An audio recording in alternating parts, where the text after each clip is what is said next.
बात तो सच है मगर है रसवाई की। कुछ लोग बड़े किरदार के मालिक होते हैं, लेकिन मैं यहाँ कम ज़र्फ लोगों की बात करने लगा हूँ। किसी गांव में एक चौधरी साहब रहते थे। उसका एक बेटा था। उसने तालीम मुकम्मल की और वो बाहर जाने लगा। तो चौधरी साहब ने पूछा, आप बाहर जाकर क्या करोगे? तो बेटे ने जवाब दिया, बाहर जाकर एक मैं बहुत बड़ा बिजनेस करूँगा, कारोबार करूँगा, उससे ढेरों पैसे कमाऊँगा। तो चौधरी साहब ने कहा, आप एक चौधरी के बेटे हो, आप यहाँ रहकर चुदराहट करोगे।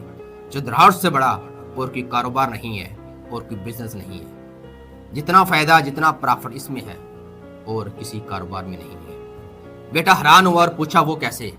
तो चौधरी साहब ने कहा, गाँव में किसी भी बंदे की चोरी होती है, चोरी किसी की होती है और चोरी करने वाला कोई दूसरा शख्स होता है, लेकिन उन दोनों में किसी एक को तो नुकसान हो सकता है, लेकिन तीसरे वाहद फर्द आप होते हो जिसको नुकसान नहीं होता। किसी न किसी सूरत आपको फायदा ही होता है।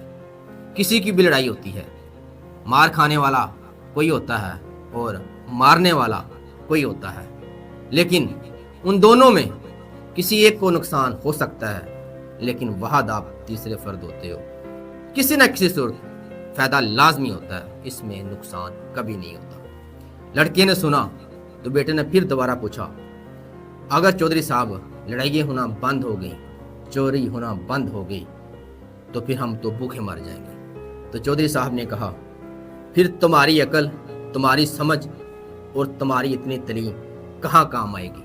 मंसूबा बनाना, अकल को इस्तेमाल करना, फिर खुद से लोगों की लड़ाइयाँ करवाना और चोरियाँ करवाना। बाकी आप खुद समझदार हो। यहाँ एक शेर याद आया कि सच कहा तो हजूम ने पत्थर उठा लिए, सच कहा तो हजूम ने पत्थर उठा लिए।